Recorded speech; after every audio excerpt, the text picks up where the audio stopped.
Well, I want to first of all wish you God's richest blessing on this year 2010.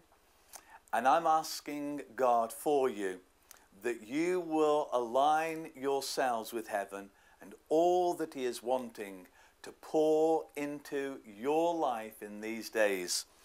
And we started this year on our Sunday mornings, and you can look at those morning meetings, or you can even join us live on Revival Fires TV and be part of what God is doing with us as a church here.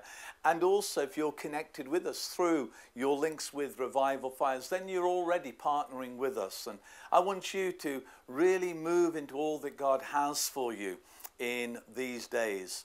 And I believe it's time for us. See, each year they carry significance for us. And this year, 2010, and in the Hebrew timelines, it's the year 5770. Now, there's a way in which the Hebrews broke up time.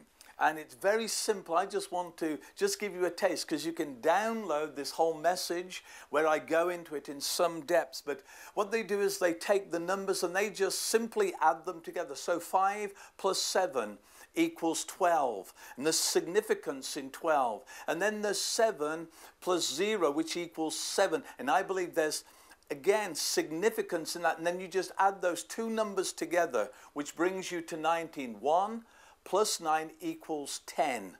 Now I want you to see there's three things there that bring about completion, order, and authority. See, 7 is the number of completeness. It's God's completeness, like in creation. And I believe that 12 is delegated authority. It wasn't until the 12 tribes of Israel that they had a kingdom. Also, the 12 disciples, when Jesus had 12 disciples, He gave authority to.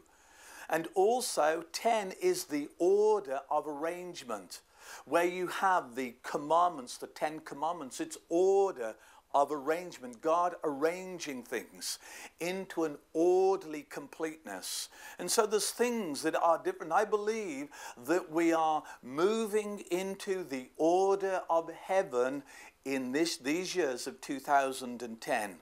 And as we move into the order of heaven, God arranging things in your life so that you come into the order of heaven that God wants you to be in.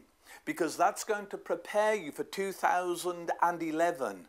But also, I believe it's going to equip us for God releasing the authority of the kingdom to us. And mark these things, over the next 3 years, God is going to do some significant things, culminating in, I believe, an incredible release of kingdom authority into our lives in 2012. Many people are saying 2012 is going to be such a key, vital point for the church. And I believe that with all my heart. Just as these numbers begin to track a course, I want you to track the course of heaven. Align yourselves with the things of heaven. But on top of all of that, I go in, you can download the message and get it in full, but I look at what is going to prepare us, and that is the favor of God or the grace of God. Joe Paul in 1 Corinthians 15, he talks there and he says these words, "But by the grace of God I am what I am." And then it says, "And His grace to me was not without effect. No, I worked harder than all of them, yet not I, but the grace of God." And I just go into the whole message then of how we can align. It's through the grace and through the favor of God. Grace and truth came through Jesus. So we need to be connected. Grace is not a commodity. Grace is a person. It's an encountering with God. Just like Paul encountered God. You see, grace is transforming. It transforms our lives. I am what I am by the grace of God. So it's transforming power. But it's also effective grace. It says there, His grace to me was not without effect. And how can we cause grace to have an effect in our lives so that we really do come into the full measure of what God has for our lives? And then I finish off with energizing grace, where he says that his grace to me was not without effect, and I worked harder than anyone.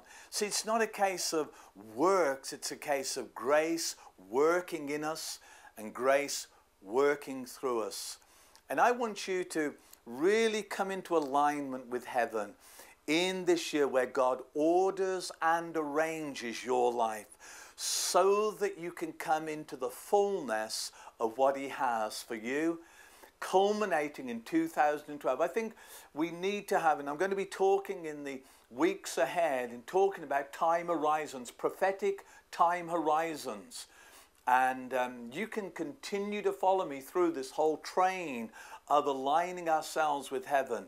But you see, the prophetic is all about time horizons. And I want to talk the next time that I speak here on a Sunday morning, I want to talk about the time horizons, how we can set horizons in place in our lives so that we fulfill the fullness of what God has for us.